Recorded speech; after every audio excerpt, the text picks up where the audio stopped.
menit seperti biasa. Sebelum lanjut, jangan lupa like, subscribe, dan tekan tombol notifikasi kamu di bawah video ini ya. Assalamualaikum warahmatullahi wabarakatuh. Hari ini kita pelatihan memandikan jenazah di Masjid An-Nahar Air Putih, Lubuk Linggau. Ini masih persiapan.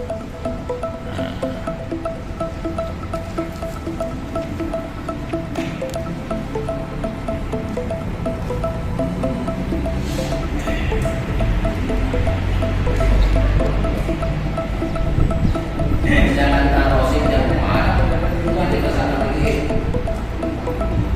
Kan, kalau datang benar. Tapi mungkin jangan orang ini mulai.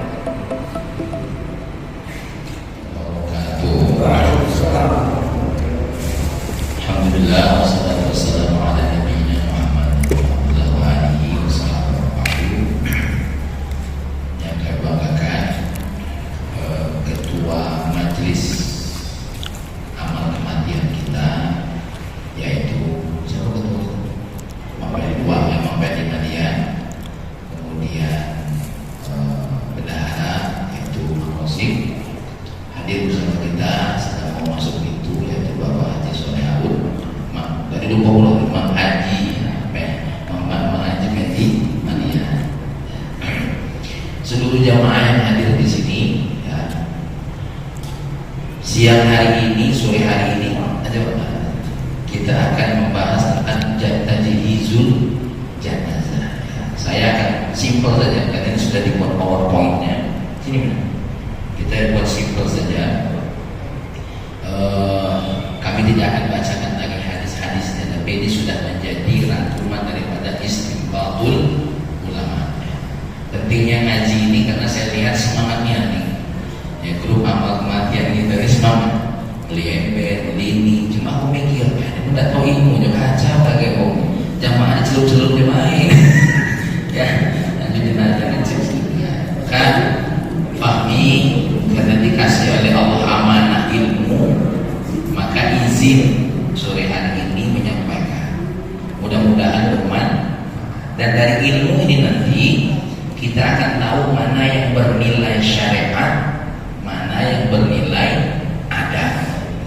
Ya, adat itu kalau tidak menyalahi syariat, lanjutkan. Tapi kalau menyalahi syariat, ya mau tidak mau kita benahi.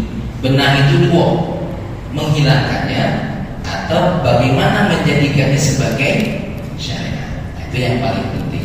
Itulah trik dakwah kita untuk di Indonesia. Kita lanjut saja. Poin yang berikutnya adalah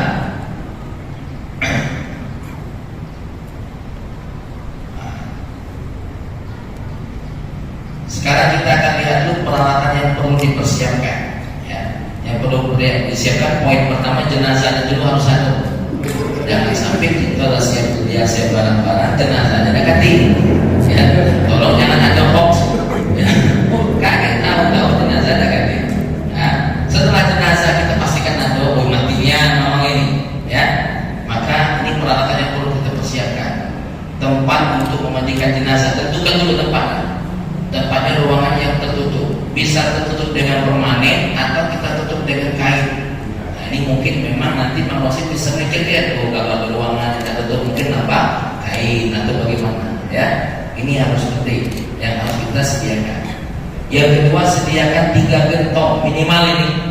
3 gentong beserta gayungnya. Jangan ada ember, ada gayung. Repot kita mandikan ya.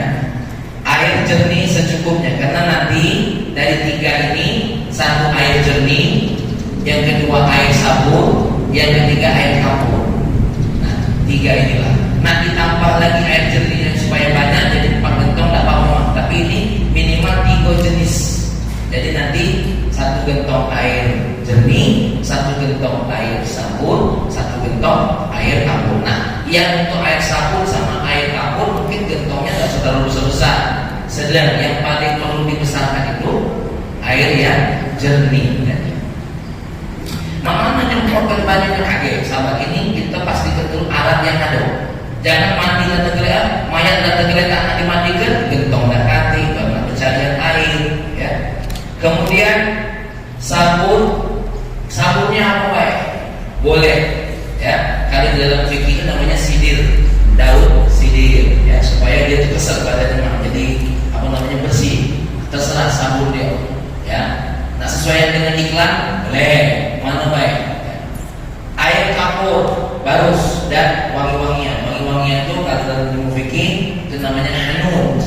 Namanya hanud, apa yang bubuk yang coklat-coklat itu, ya, semacam bubuk itu. Wangian khusus untuk mayat. Kemudian sarung tangan untuk memandikan, kan ada sarung handuk tuh. Nah, itu boleh dengan potongan kain atau boleh dengan yang sarung tangan seperti handuk.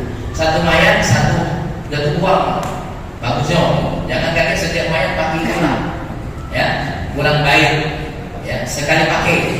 Jadi kalau bisa itu disediakan sabun, karena ini untuk apa nanti? Untuk gosok badannya, selangkangannya, kalau dapat, ya, untuk bersihkan supaya bersih.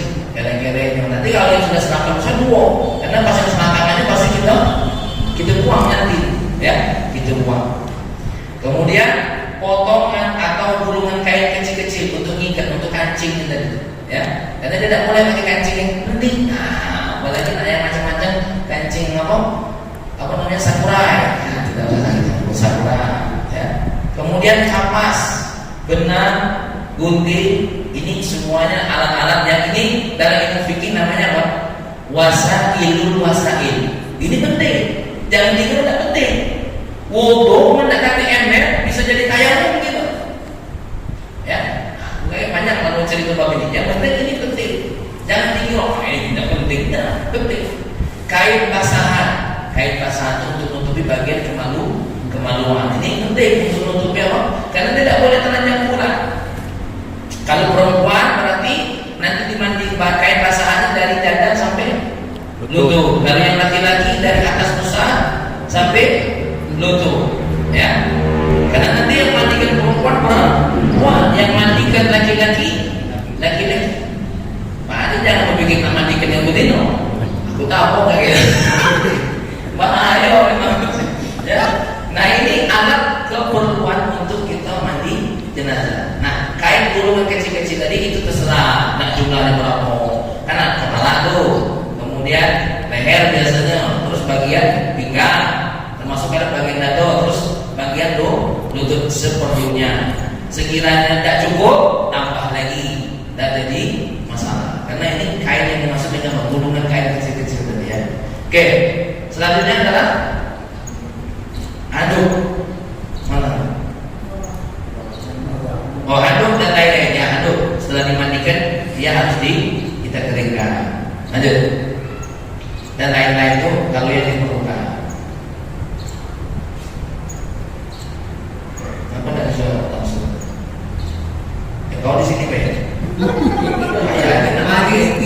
Ya. Sekarang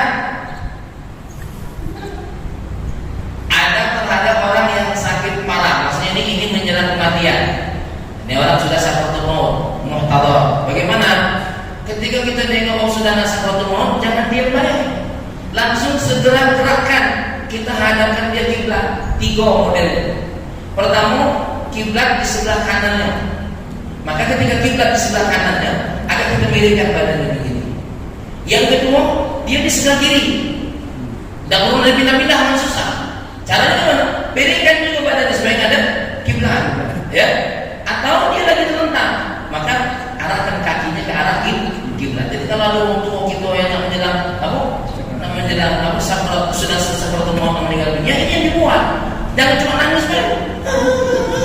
Ini kadang-kadang kalau tak punya ilmu repot. Ya, maka dengan tenang hatinya, ayo kita meninggal dunia ini, segera kita arahkan kepada kiblat. Ya. Kemudian membacakan membalikan pada lampu, ya, sebelah kanan, membalikan pada lampu kirinya kepada selatan, dilentangkan, kemudian sejenis bantal di kepalanya agar bisa menghadap kiblat. Ya. Kita lanjut. Membacakan surat Yasin dan surah Ar-Ra'd. Kita bacakan surah Yasin. Hadis Nabi riwayat Imam Ibnu Majah. Riwayat juga Abu Daud. Bahwasanya apa? Faqra'u Yasin ala mutahu. Jadi ketika meninggal dunia kita bacakan Dan kalau salahnya juga boleh. Kemudian talqin, lakinu mautakum bi la ilaha illallah. La ilaha illallah. Jangan ngomong, itu Pak sholatnya di mana dia? Jangan itu. Aja kan. Kakek ini Pak ayo itu dia rumah itu bukan mana. Ya, tuh ditakdirkan la ilaha illallah. Jangan banyak mati dulu Pak. Itu bukan orang beriman. Ya, maka sebutkan la ilaha illallah. Ya, lanjut. Sekarang kesunahan setelah dicabut, ketika mayat sudah meninggal dunia, apa yang kita buat? Kalau matanya terbuka, pejamkan. Kalau sudah menjemdet, ini kalau matanya terbuka sambil baca apa? Bismillah wa ala millati Rasulillah sallallahu alaihi wasallam. Ustaz, kami belum hafal. Lagi aku kirim sama Rasid, lagi mau Rasid bagikan PDF ya. Bismillah wa ala millati Rasulillah. Aku dapat baca nafalnya dari Bismillah. Bismillahirrahmanirrahim. Selesai. Ini sunnah saja. Mengikat kedua rahangnya hingga kepala bagian atas dengan kain. Kalau memang mangap, tapi supaya tafaulan tetap diikat. Takut tiba-tiba kaki dia bergerak. Nah, yang repot tidak beriman ketika dia tertutup bergerak lagi lari galau.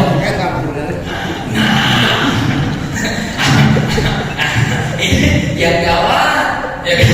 Pas bergerak gigi palsu lepas dan jadi gagal. Ya.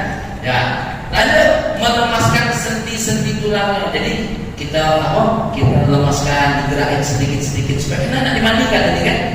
Dilemaskan, tapi jangan kuat-kuat, pelan-pelan digerakkan.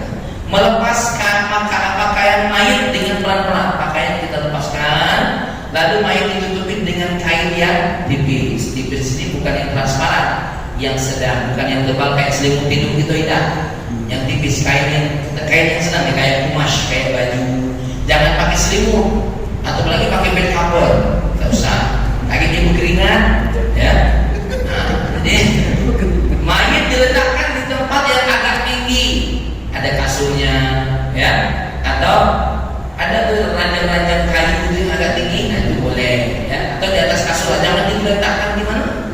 Di lantai sama datar dengan pantat itu, ya. Coba lihat bagaimana Islam memuliakan mayat. Jangan karena dibakar, dimuliakan. Buka bajunya pelan-pelan, jangan suruh dibuka dewek. Ya, melepaskan mayat. Lalu mayat mayat diletakkan di tempat yang agak tinggi seperti di atas dipan atau di atas kasur, boleh. Menghadapkannya ke arah kiblat seperti muqtadah, ya. Balik ke muqtadah tadi. Menghadap kiblat, membaringkannya pada lambung sebelah kanan, ya begini tadi, ya. Kepalanya ke sana ke utara, ya kan? Atau ya, kepalanya ke selatan, itu berarti sebelah kiri, ya. Baru diletakkan atau diletakkan tuh. Nah, coba ada di mana? Di hilang. Coba enggak balik. Nah, ini yang disebut yang terakhir tadi begini. Nah, kaki kau nggak ada situ. Kaki nggak ada. Kaki nggak ada. Lama yang berbunia sana. Kaki kau masih ada. Nah, yuk balik itu. Nah, ini mayat yang baca turun. Ya. Itu contohnya. Nah, kalau yang pertama tadi contohnya gini, pala kau sini saya. Ini pala kau sini. Nah, ini begini boleh. Nah, nanti miringkan sedikit sama kita dikasih bantal nanti di bawah perutnya. Nah, dikasih bantal. Atau kepalanya ke situ, kepala situ saya. Biar contoh biar paham betul. Ke situ. Kasih kepalanya. Nah, berarti nanti perutnya kita kasih ganjel di bantal kepalanya biar dia ada ke sana. Ya, oke, sudah. Balik lagi ke tempat. Nah, ini mayat turun. Balik lagi yang tadi. Ya.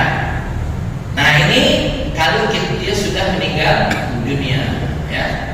Berikutnya adalah membakar dupa, ya. Membakar dupa itu yang wangi-wangian kayak orang Arab itu, yang punya orang Arab itu yang gak ada kami pakai kalau maulid Nabi nah itu biar wangi. Itu gaya wangi. Ini kenapa disuruh bakar dupa? Wong lamun dulu dan ganti yang namanya semprot. Minyak wanginya minyak wangi bakar galon. Itulah yang namanya kayu gaharu. Kayu gaharu itu dari Arab, itu asalnya dari Kalimantan. Ya, dari Indonesia, kayu wangi-wangian yang terbagus itu dari, makanya disebutnya kalau bahasa kita itu dupa. Ini terjemahannya siapa? Minangkai dupa, kayu garu, kayu bukan minyak, bukan. Kamu salah belum? Dia minyak wangi itu wangi-wangian yang dibakar model lama. Tapi kalau yang sudah bentuk dupa boleh tak? Boleh, baik.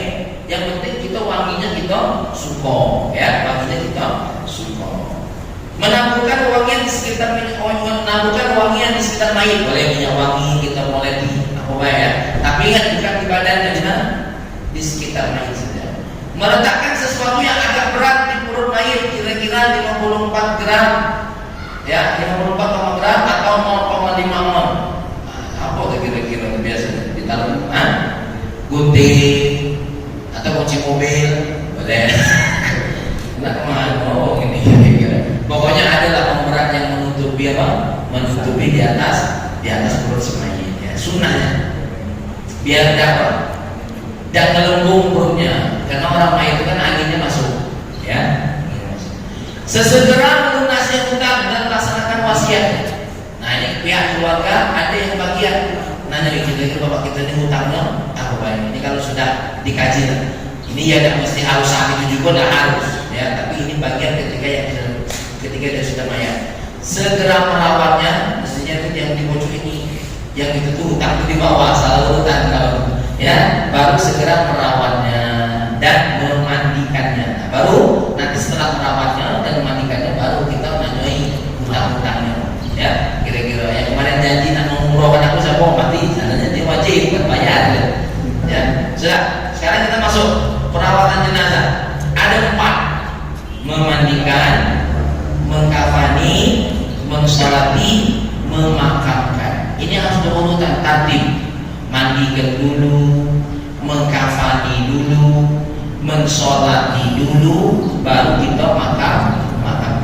Nah, kita masuk poin yang pertama, mandikan dulu. Sebelum baca ke sini, ya, sini. Memandikan itu sebenarnya bebas. Nak cak manapun bebas. Contoh kita punya mayat, celupkan dia di sungai, angkat, selesai. Yang penting banyu ngalir. Itu simpelnya. Ngambil wajib. Ada mayat, ya. Kamu ikut. Dah. Ya, tapi pastikan tidak ada air yang masuk. Itu aja. Itu simpelnya. Atau sekedar ngalirkan banyu. Sekedar apa? Ngalirkan banyu. Cuma nanti Nabi kita kan memperlakukan manusia ini hidup dan matinya dengan mulia. Maka pertama syarat orang yang mandikannya dulu harus sejenis, lanang sama lanang, dino sama dino. Atau ada hubungan mahram, ya, anak, ayu, adik, sepupu tidak masuk, ya, awas sepupu tidak masuk. Atau ya bisa disebut dengan orang mahram itu orang yang tak boleh dinikahi, ya. Atau ada ikatan suami istri itu bukan mahram, ikatan musyawarah namanya, ikatan pernikahan. Suami istri boleh dia ikut memandikan. Jadi ingat ya, yang pertama sejenis, lanang sama lanang, tino sama. Nah, yang repot kalau mayatnya bencong.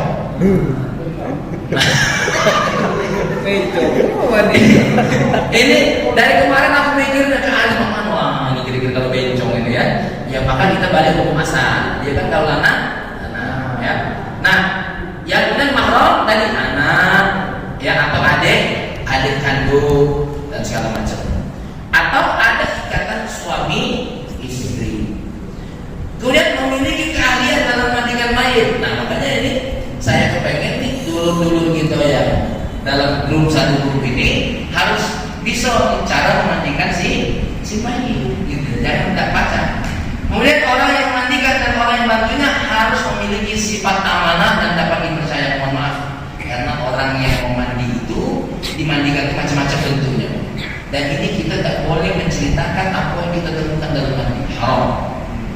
Siapa yang menceritakan air mayat yang mandi, dosa dia. Membuka air seseorang tak boleh. Ya Allah, kulit ini ketika dimandikan belum pas, haram tak boleh. Tapi kalau bagus, ceritakan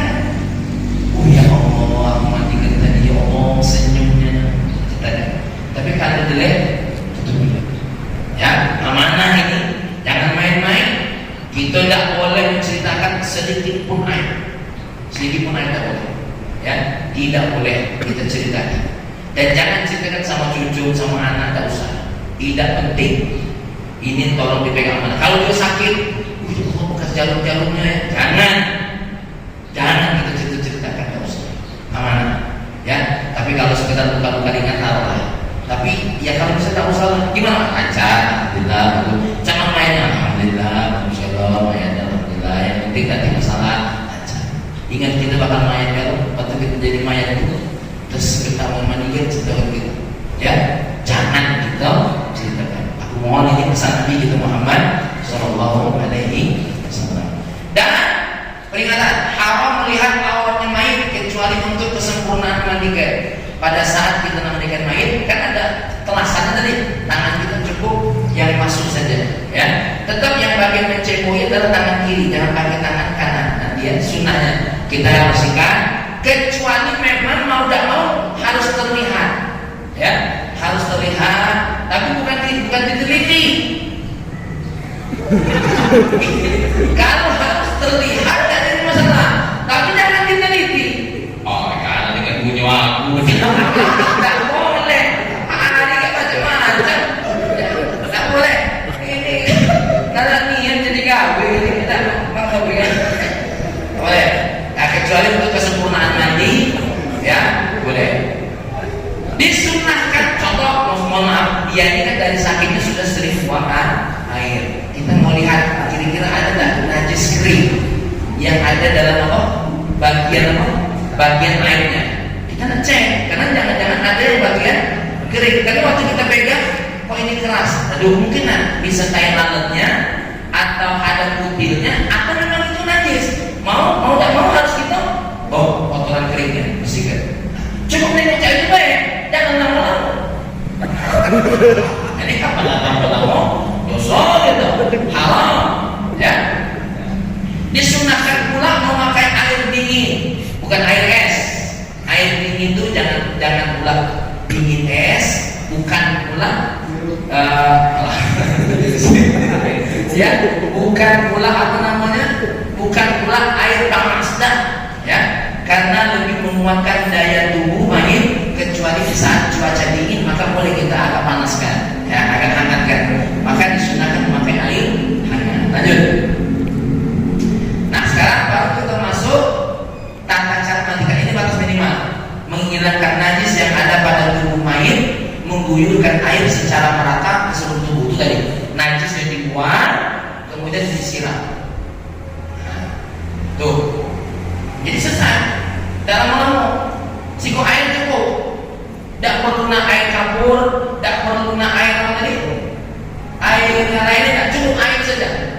Asal najisnya sudah kita bersihkan, ya kita ceboi, istinja kan, kemudian guyurkan, sudah selesai. Ini minimal. Tapi ingat, umat Nabi Muhammad, kata Nabi harus dimuliakan. Laqad karramna Bani Adam, sungguh telah kami muliakan manusia, kata Allah.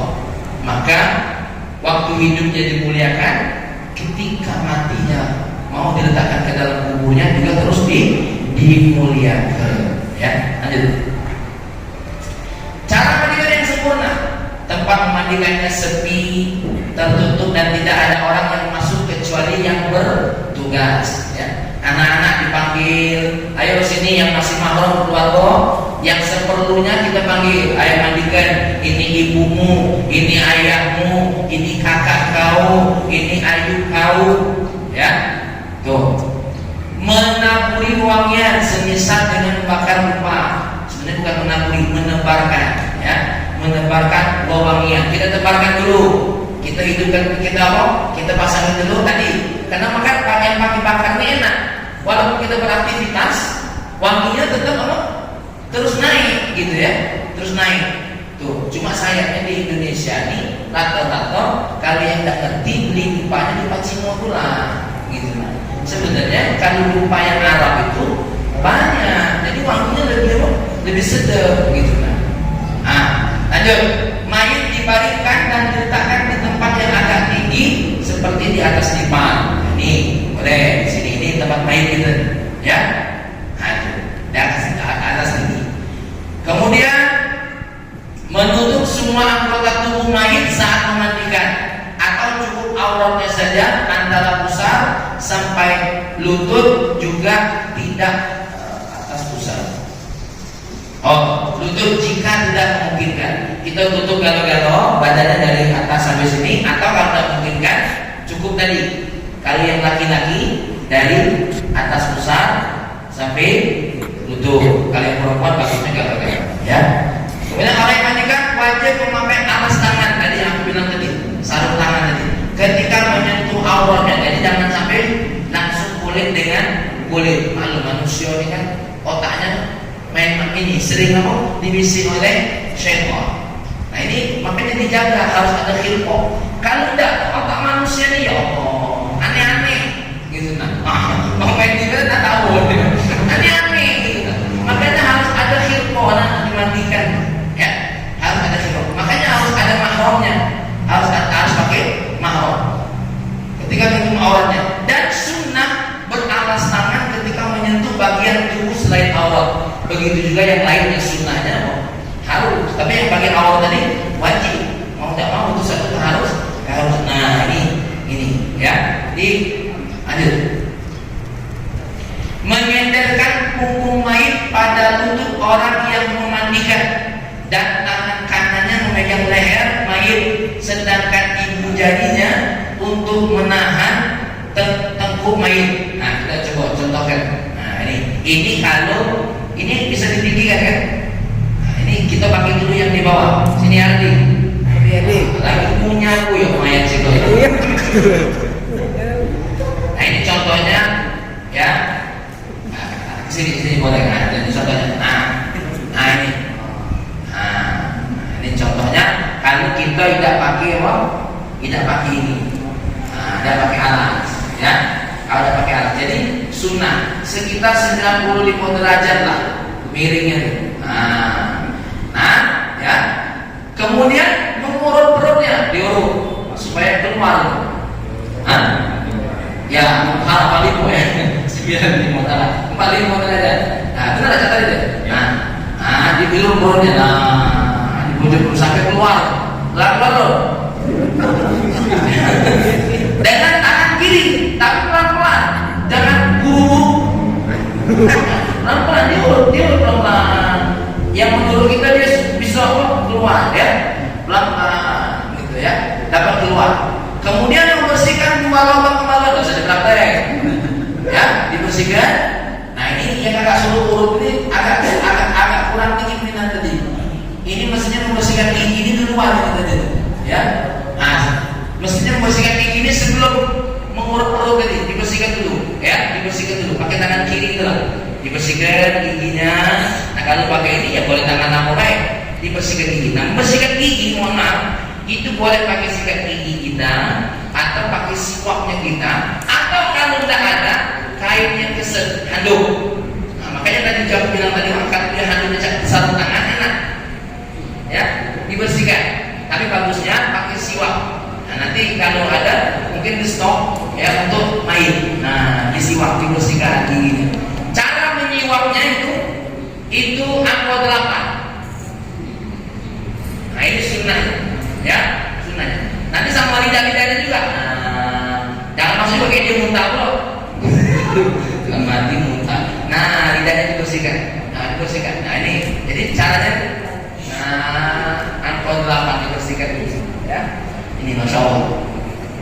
Giginya, lubang hidungnya dibersihkan dulu, dibersihkan, ya. Kemudian jari telunjuk jari, ya tetap beralaskan kain tadi, dibersihkan semua ini. Baru itu mengurut apa? Mengurut perut. Nah, kan kalau mau habis mengurut perut, pikir kotoran masuk gigi lagi boleh kotoran. Salah urut kamu. Pakai ditoneri. Nanti bukannya bersih, nama penjuru nikmat. Ya, nah kayak sini, ya. Nah, baru setelah itu, setelah tadi gosok gigi tadi, ya, sebelum dimandikan, sebelum dimandikan, kita wudukan dulu mayitnya, lah bersihkan, nanti setelah dibersihkan, baru kita wudukan. Wudunya air, ambil setelah dia menadahkan. Nah, diusap begini, gitu ya. Seperti biasa lah, wudu 3 kali basuhan muka dan selanjutnya. Dengan niat nawaitul wudu'a lihadzal mayyit. Aku niatkan wudu untuk si mayit ini, ya. Oke. Saya lanjut dulu ya. Kaki pertanyaannya ya. Kemudian disunahkan membaca niat. Niat bersenisya boleh. Aku niatkan mandi, ya.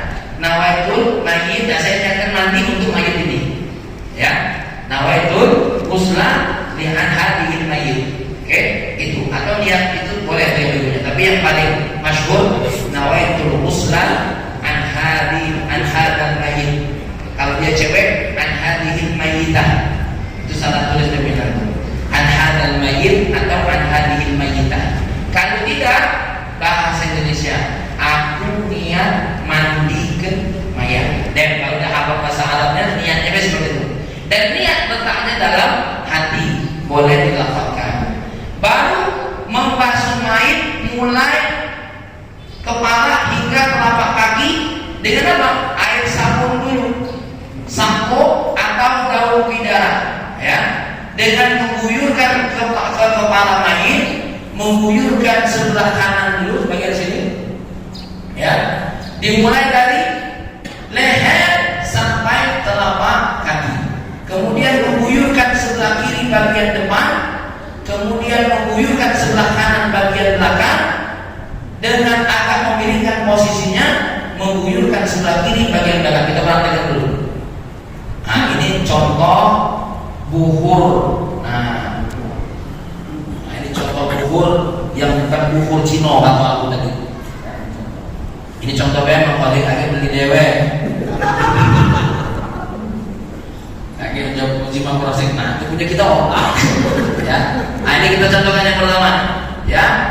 Oke, Bina, coba posisikan seperti tadi. Nah, itu sudah tadi. Nah, kita mulai dulu basuh kepala hingga telapak kaki dengan sabun air. Terus dengan dada, ya.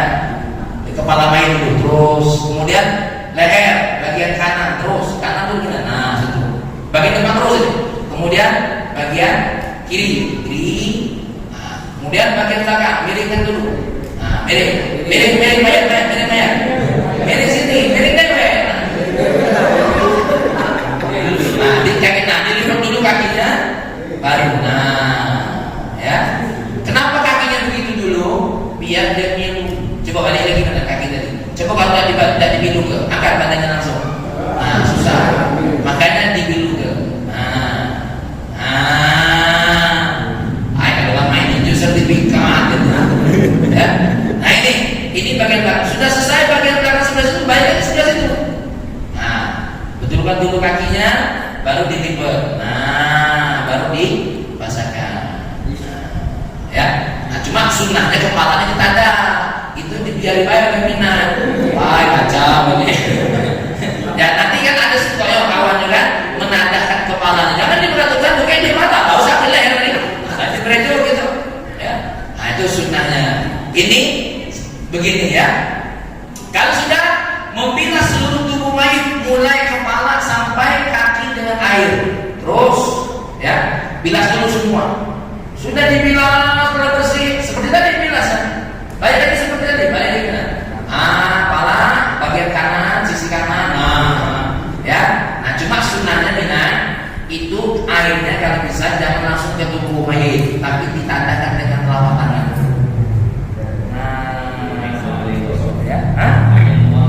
Ada yang muat, ada yang gosok. Jadi gini mah. Jadi dalam kitab Syarh Sudur An-Ahwal Mu'tawar itu untuk melembutkan sikap kita dengan mayat, karena mayat itu sensitif. Mayat itu sensitif. Apalagi yang mandikan yang punya rasa benci, dia merasa sakit. Makanya harus keluar gonyong. Apalagi yang mandikannya biasanya yang gara-gara kaki itu. Aja.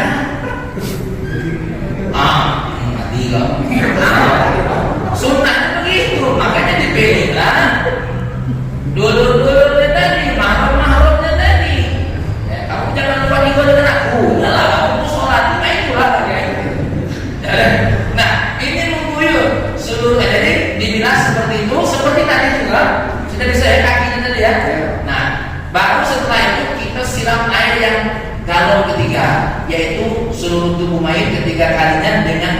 air yang dicampur sedikit kapur baru, ya.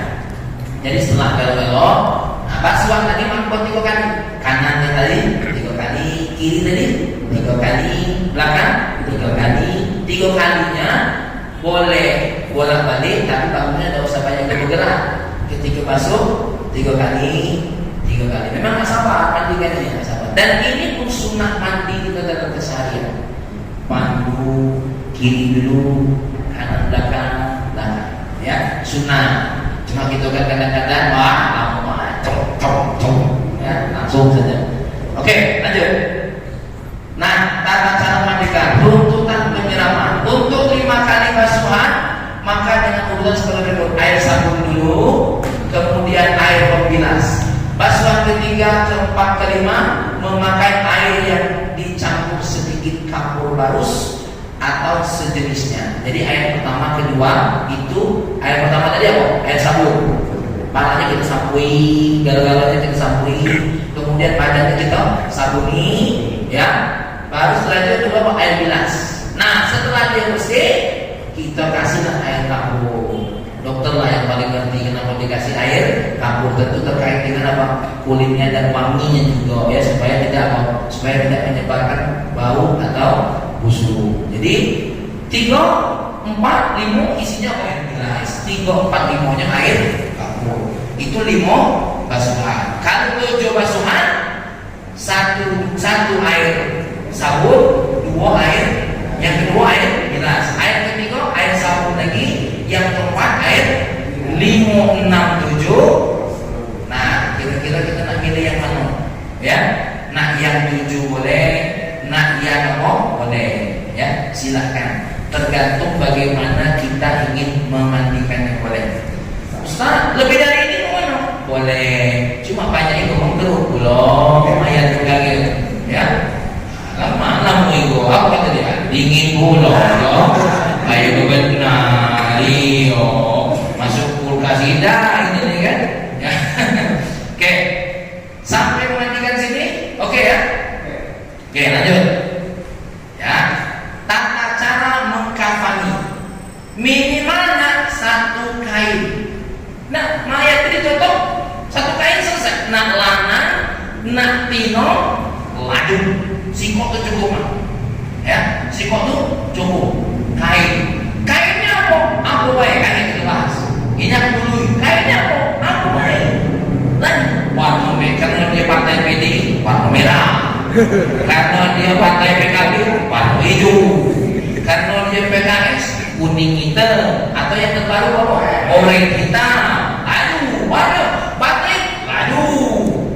Ya, batik durian, laju boleh. Cuma sunnahnya putih, ya, sunnahnya putih. Jadi kaget kalau seandainya memang rosiku besar, aku kapan dengan batik ini lagi? Nabi pasangnya lah batik, nah, ya. Kalau nak batik, nah, kayaknya perlu kita buat di kampung ini tempat kita ini untuk perdana. Ya, yang hebat ada merek itu loh, amal kematian. Wah, amal kematian. Panitia pelatih sepahmi. Wah, ini minimal. Sekarang sempurna. Laki-laki, ya, kita siapkan dulu apa? Handuk, kapas, celana dalam, baru setelah itu apa? 3 lembar kain putih sama 5 tali. Jadi celana dalam itu dari kain itu lah. Kita buat cawannya dari kain itu lah. Lebih dari 3 boleh tak? Boleh saja. Jadi gampang kalau yang lanang, tidak ribet. Bentang-benting hal, tinggal kita buat celana dalamnya, pakai, dan tidak perlu pakai kaos dalam. Selesai, kita lipat, gulung, lempar. Selesai. Nah, tinggal dibuat 5 tali, 6 tali boleh, 7 tali boleh. 5 tali itu mana be? Sini 1. Yang kedua apa? Nah, ini pundak. Yang ketiga pinggang, ya, bagian perut sini. Udah tuh sini. Nah, ujung kaki, ya.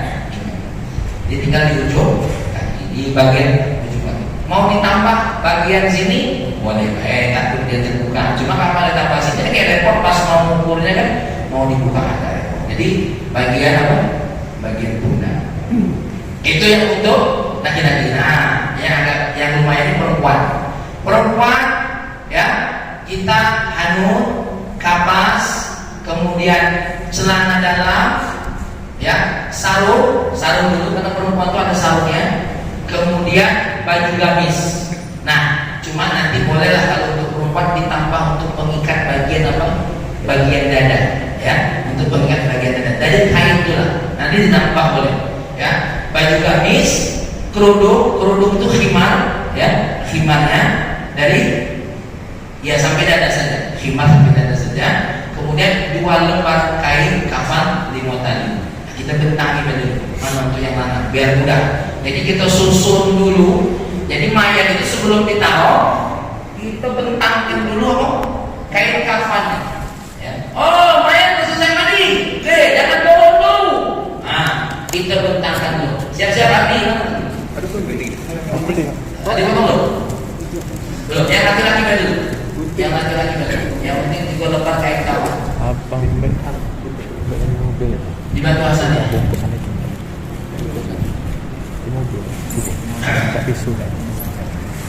Tadi bapak belum bentar? Belum. Oh, dia tahu. Ya intinya.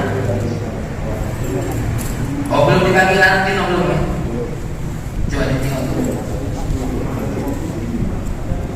Tidak apa-apa. Memang nanti buktinya sesuai dengan ukuran mayat. Atau meter boleh? 10. Ya, 3 yang jalan 3. Berapa meter? 10. Ya, 2 meter. 2 meter ya. Saya kita buang. Ya, tidak mau dulu.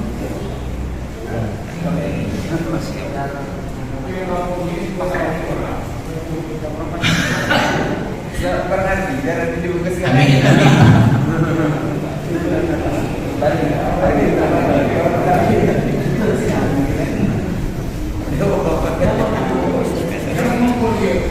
Dah.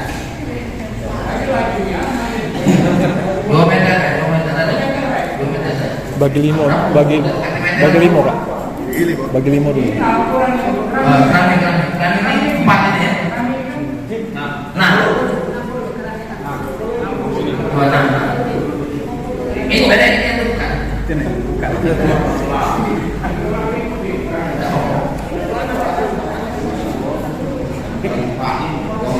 Sini deh.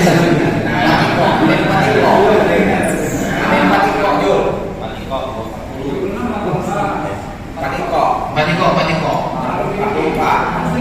Ah, lebih dikit. Mari, lebih dikit. Nah, tahu.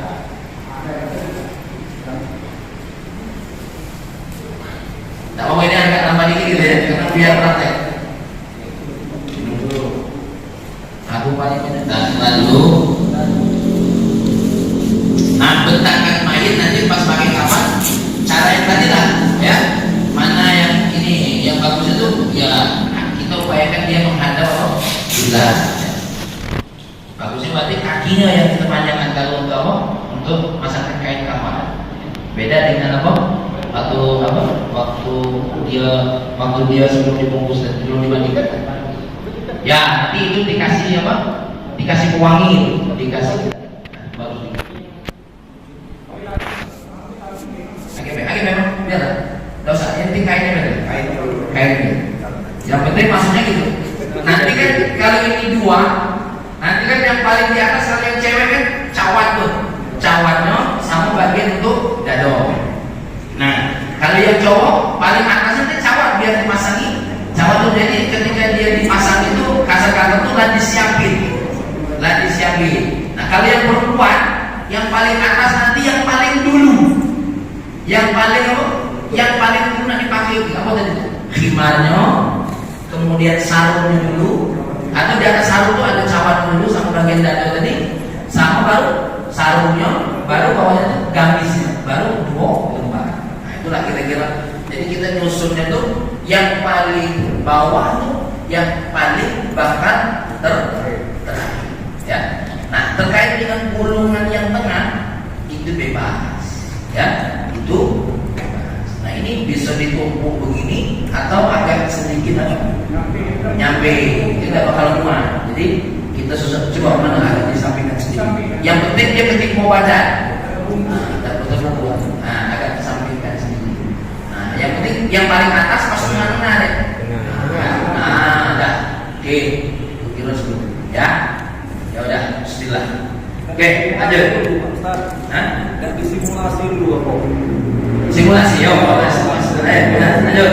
Ayo lebih. Lanjut kita. Lah, ada kau nak punya terus.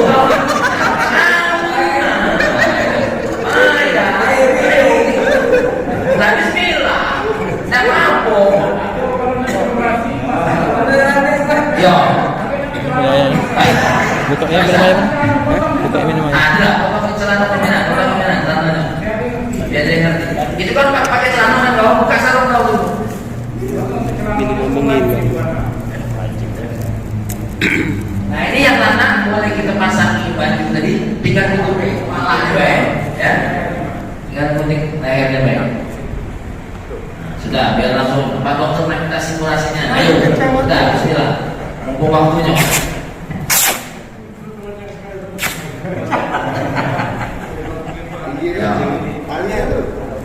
Nah ini untuk cawan boleh manapun modelnya, boleh nanti segidigokan, boleh sekedar untuk apa? Mewadai apa namanya? Tampungnya boleh. Nah, terserah modelnya. Ya.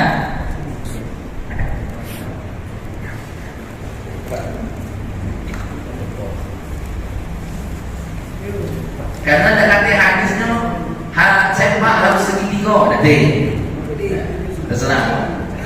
Nah, ayo kita sedap. Bismillahirrahmanirrahim. Deh. Angkat dikit. Nah, cumpuk kan jadilah. Nah, dibuat begitu tidak ada masalah, ya. Diikatkan seperti itu boleh.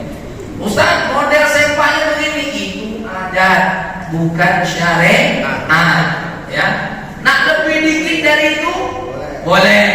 Saya nak ikut-ikutnya talinya kecil-kecil, cakoteka boleh. Dan jadi masalah. Jadi lah gerak-gerak kau. Nah, sana terus. Nah, sampai terus. Pakai baju boleh, tidak pakai baju boleh. Mana baik? Atau buat yang tino. Nah, ini kita sekalian buat yang tino. Ya. Naik loh Pak.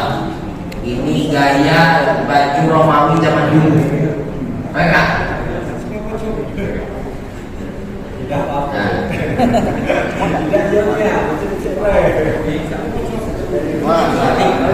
Di kamu gerak-gerak nih, jangan jebrek, gila.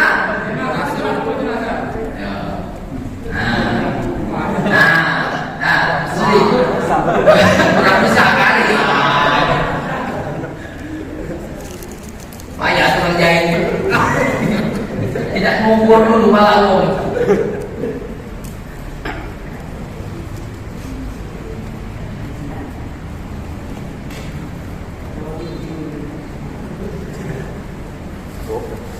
Di sarungnya dari atas.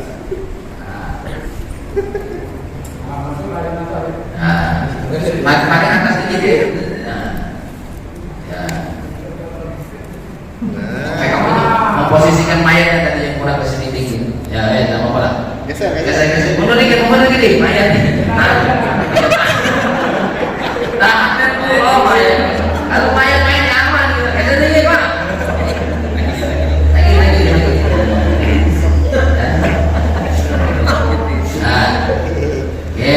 Sudah. Nah ini yang untuk laki-laki. Hal yang perempuan nanti gamisnya itu agak panjang ke bawah. Nah di dalamnya itu, buka dulu. Di dalamnya nanti ada kain. Ada kain lagi untuk nutupi jadi sarungnya. Untuk di sini nanti kalau yang perempuan nanti ada Sarung. bagian sarung seperti itu. Ya, nah ini yang laki-laki. Yo, ini orang sini biasa pakai ini. Iya. Jadi dikasih aja salah. Boleh ditambah boleh. Ada. Yang penting dia jangan kebanyakan lebih dari 7. Lanjut, sekarang telepon, lanjut. Belum lah.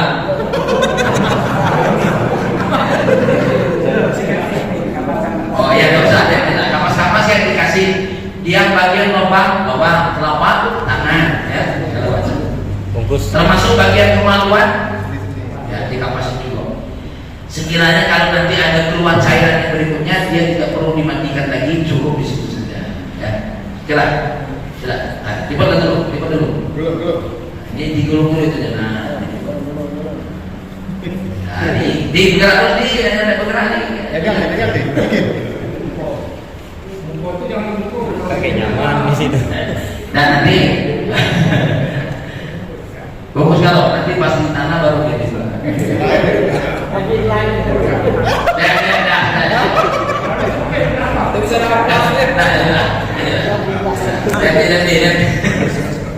Siko mau dari apa sekali dulu. Nah, satu dulu, baru nanti, ini dulu,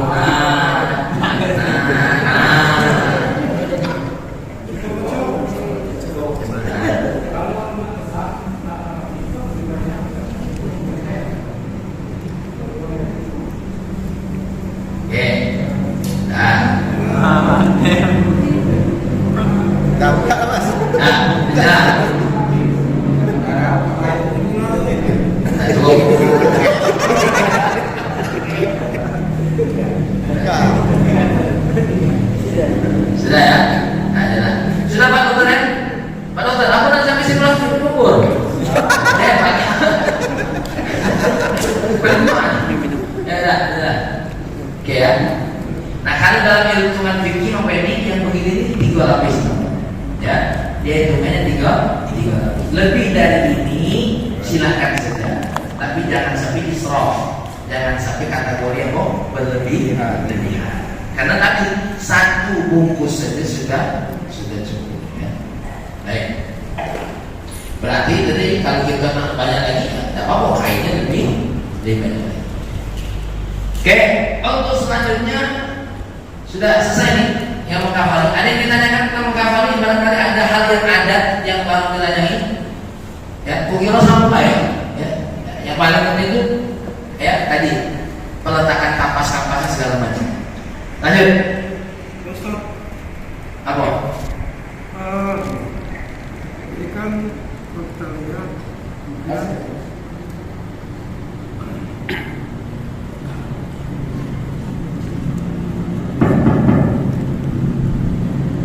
izin Ustaz. Ini kan normatif ya, kalau kita lihat. Ya. Oke, untuk beberapa mayat berbeda, termasuk dari kriteria meninggalnya. Misalkan mayat dalam kondisi kecelakaan, Ya. yang kepalanya lepas, mungkin di rumah sakit disambung tapi masih darahnya keluar. Kemudian mungkin juga kakinya kemungkinan dari ya memang yang habis kecelakaan ya.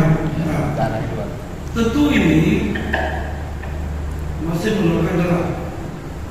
Dan kalau kita mau bersih tanpa harus darah, menunggu mayat itu, artinya mungkin kita kubur dalam beberapa jam. Nah, ini penanganannya gimana? Baik. Terima kasih. Kalau terkait dengan mayat seperti tadi, tentu sebelum kita kafani, kita akan pasang segala sesuatu yang menahan darahnya, gitu. Tapi nanti kalau sudah dikafani dalam perjalanan ke kuburan, ada bercak darah yang masih keluar, tidak jadi masalah. Ya, tidak jadi masalah. Jadi nanti kita juga minta bantu dari bagian kesehatan yang bisa mengerti bagaimana pasang perban supaya darahnya tidak mengalir dan segala macam. Ya, jadi itu tidak jadi masalah. Tapi proses mandinya hampir sama. Dan kita tanya sama dokter, kira-kira luka seperti ini kalau mandikan terlalu banyak kira-kira bagaimana? Maka kita tidak perlu yang 5 tadi dan perlu yang 7 tadi. Kita bisa jadi mengambil hal yang minimal. Contoh, ada orang yang mati tenggelam di lautan, tentu kan dagingnya nih. Maka ini perlu kita kaji. Kalau cuma air hancur nanti dagingnya. Kalau hancur, maka kita tayamumkan saja. Baru dikafan. Nah, sebelum dikafani kita minta sama dokter gimana saran supaya tidak merembes mungkin dagingnya dan segala macam. Itu yang nanti kita perlu pertanyaan. Makanya urusan mandi ini adalah yang dagingnya mana? Itu kalau dimandikan tuh tidak melupas, tidak memercokotan, atau ada orang yang mati dalam kondisi terbakar, ya kan? Itu lain lagi, itu bab yang lain. Kalau seandainya dimandikan, malah justru apa? Akan merusak dagingnya, tubuhnya, maka kita tayangkan tidak kita mandikan. Inilah namanya fikih. Nah, jadi kita ini sementara ini itu yang matinya normal, lagi ngopi mati, ya kan? Nah itu. Jadi, nah kalau memang di medan perang lain lagi, wala dimandikan tanpa juga dikafani, cukup disolatkan saja, maka tinggal kita sholatkan dan kuburkan. Itu kalau ada orang yang, tapi kalau mati pesantren tadi benar, tinggal kita minta mungkin dipastikan supaya ada korban yang memang menahan apa. Nah sama seperti Pak ini mayat mati biasa, tapi tidak berhenti kotorannya. Ya, tidak berhenti ngalir terus. Ya sudah, kalau ngalir terus biarkan, nanti kita pasangi pampers, tidak jadi masalah. Ya, itu namanya sesuatu hal yang di luar di luar takaran normal kita. Jadi tinggal dipasangi sesuatu hal yang menghalangi apa? Salisnya, kita lanjutkan. Ada lagi Pak? Ustaz, mungkin karena masa pandemi Ya. kita kenal dengan masalah penanganan bed yang akibat pandemi ini. Tetapi kita sendiri kan tidak sedang masuk kan. Ya. Bagaimana penanganan masalah artinya orang yang telah meninggal Ya. COVID. Tapi banyak diberitakan bahwa mereka itu karena ini diakibatkan oleh pandemi yang menular. Artinya mungkin dia juga kondisi darurat yang dilakukan untuk penanganan lain-lain seperti ini. Nah, benar agama kita. Karena penyakit ini menular, tentu artinya yang menangani juga harus diteliti, termasuk semua penelitian ini misalkan seperti sekarang ya. Tetapi kan artinya betapa hebat mereka kalau misalnya menyiapkan hal seperti kita tempat seperti ini. Nah, apabila mayat meninggal itu dimasukkan dalam kotak, ya, tidak dimandikan atau dimandikan ala kadar, memakai baju biasa seperti kita, tidak memakai kafan, apa itu menurut agama kita? Terima kasih.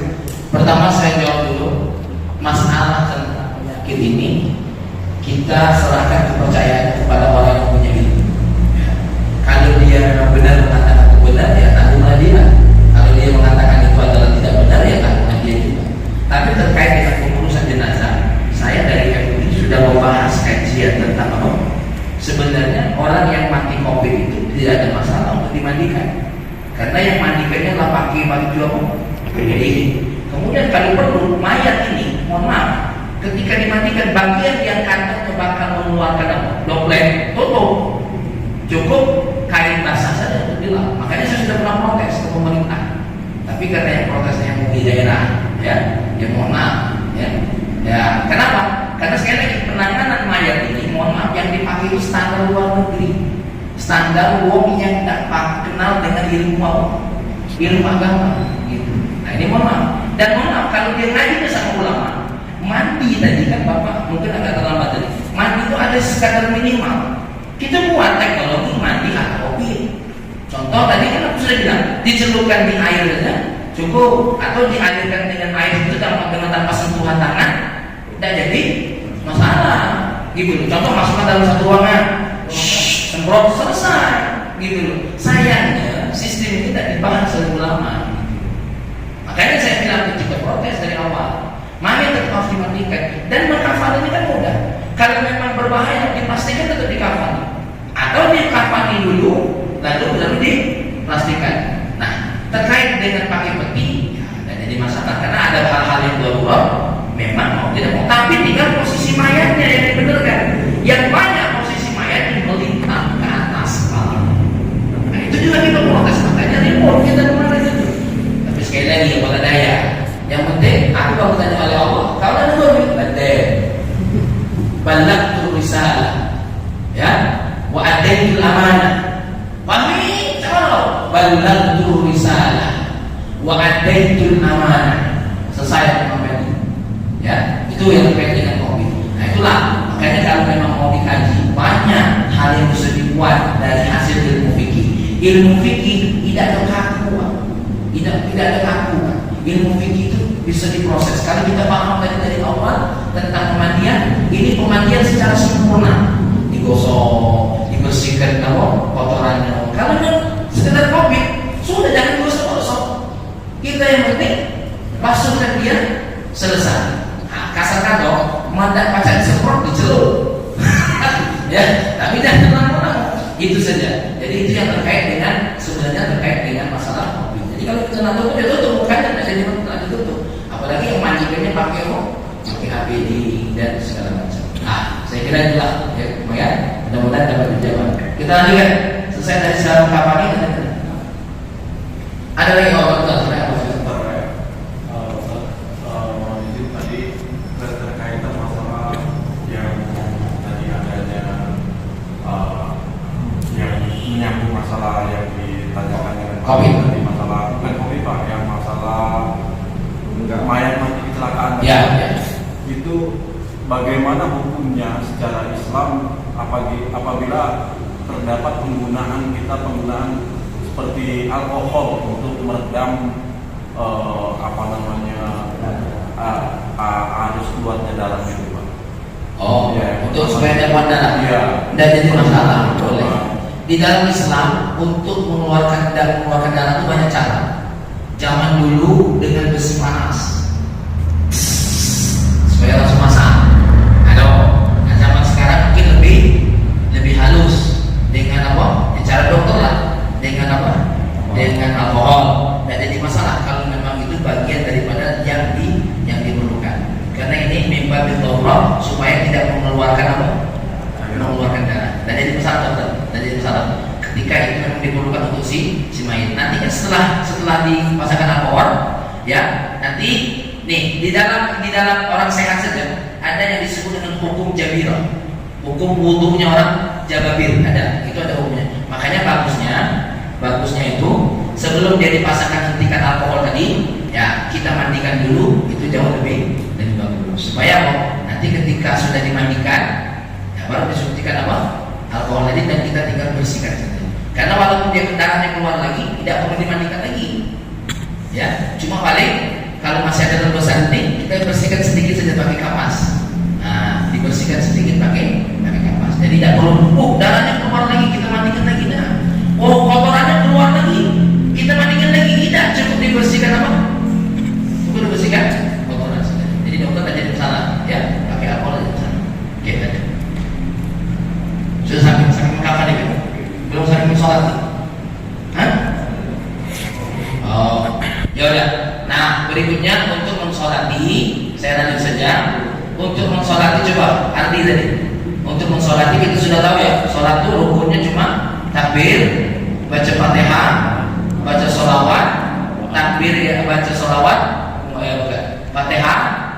Takbir pertama baca Fatihah, takbir kedua baca sholawat, takbir ketiga baca doa. Dan dibaca dulu kalau berdoa.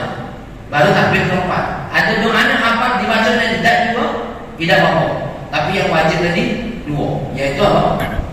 Fatihah sama sholawat. Yang terkait dengan doa boleh tidak baca. Ya, itu disunahkan saja untuk baca doa. Nah, untuk yang laki-laki, ya lebih sunnahnya di coba mana Hasan tegak, coba Minan tegak, Minan jadi imam. Ini jadi imam, untuk jadi imam saja. Saya ringkas. Nah, agak mendekat di bagian kepala, ya. Nah, di sini itu kalau laki-laki. Kalau yang untuk perempuan agak sedikit ke perut. Nah, itu bagian perempuan kalau untuk perut. Makanya kita cukup nengok, bagian perut nih saya, agak kepala. Ustaz kalau indah mana? Ya tak apa, terserah. Ini sunnahnya, afdaliyahnya kita posisikan seperti itu, sebagaimana yang dikatakan oleh baginda kita Nabi Muhammad Sallallahu Alaihi Wasallam. Sebagian ulama yang mengatakan, jangan Ustaz kalau mayatnya kita pinggirkan, atau mayatnya agak jauh ke depan. Di Masjidil Haram itu mayat jauh-jauh. Ya. Dan di depan Allah bayangkan sekali sholat tuh berapa orang? Ada yang 8, 10, mana di balik juga depan imam, namuan, ya, namuan. Kadang-kadang di balik dinding, ya, dan segala macam. Jadi itu menjadi permasalahan. Tapi sunnahnya hadirkan mayit betul-betul di hadapan Allah, di hadapan imam, supaya kita bisa melihat. Saya kira inilah kajian kita dulu terkait untuk memandikan dan mengkafani. Nanti tinggal kita berani. Rumah aja kalau ya. Nanti tinggal selanjutnya coba kalau tegak suntik. Coba ini ditegak ini untuk pemandian. Nah, coba mana ya? Masa ada sebuah yang tegak ditegak ini fungsinya. Sudah yang untuk nyender. Nah, sama untuk lebar. Belum masalah. Dan tegaknya ada. Jadi ya. Kalau kaki lurus, ya lurus juga boleh, tapi sunnahnya itu diberikan, tinggal diatur baik. Kalau diberikan, tinggal diatur baik. Ya buat kata tadi yang saya itu barangkali biar untuk apa? Mudah bersihkan yang nama. Kalau dia terlentang tuh susah dia dibersihkan. Jadi untuk dia apa? Mirip itu supaya apa? Supaya dia mudah untuk apa? Mengeluarkan apa? Isi perutnya.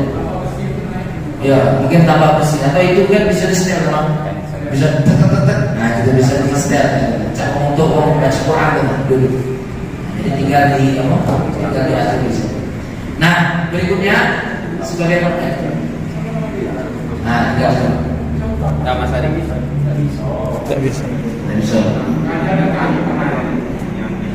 Yang penting di bagian kepala itu akan dilembuti dikit.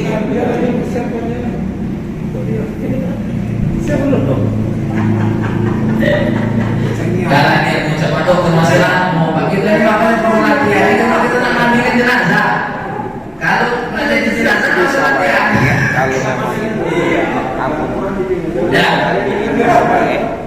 ya. Kita dulu dulu dan kita untuk majelis kita. Ya. Untuk selanjutnya terkait dengan apa namanya? Terkait dengan jenazah ini masih ada dua hal lagi. Pertama bawa si mayit. Nah, bawa si mayit ini kadang nanya gitu. Yang nganter ini di depan atau di belakang? Ini jadi pertanyaan. Ya, boleh di depan, boleh di belakang. Ulama berkata ada dua pendapat ulama. Di belakangnya mayit boleh, di depannya mayit juga boleh. Ya. Bacaan wajib tidak ada, tapi sebagai bacaan untuk mengingatkan kita semua, la ilaha illallah. Tapi di sini ada bacaan sholawat itu sendiri. Nanti saya juga bagikan karena baca juga nanti tidak apa ya. Ada sholawat yang disunahkan diatur oleh ulama kita. Dan sebenarnya ketika mandikan itu kita ada juga dianjurkan baca Quran. Tapi itu bukan bagian yang awal, yang sangat dianjurkan atau apa yang diwajibkan tidak. Jadi itu bagiannya. Nah untuk lahan, kalau di kita ini liang lahannya mirip ke dinding kan. Nah boleh juga di bagian tengah kubur, slot, masukkan apa? Di tengah kubur boleh. Atau menjorok ke bagian sini. Ada juga ada pakai lahan, ada juga lubang baik yang penting disandarkan. Ada juga yang model itu. Yang penting lubangnya standarnya tidak sampai mayat itu kecium anjing. Masalah ukuran 2 meter, masalah ukuran 3 meter itu terserah kita. Uang banyak ukurnya berapa biasanya tingginya? 2 meter. Nah, itu sudah cukup. Kenapa? Yang namanya ilmu fikih minimal bau mayat tadi tidak kecium oleh apa? Anjing. Itu standarnya dari Rasulullah Sallallahu Alaihi Wasallam. Masalah dalamnya 2 meter, 2 meter setengah, tidak usah diperdebatkan. Kurang 7 cm, kurang 7 cm ini tidak usah ribut. Tapi mana dia 8 hari kau cium bau tidak mendaman. Kalau nak ngeceknya ni jadi cuma kita ambil kebiasaan kita biar tak ribut 2 meter ke bawah. Nah, saya kira inilah kajian kita. Sebelum saya tutup, ada 2 pertanyaan lagi barangkali yang mau ditanyakan tentang hijrah.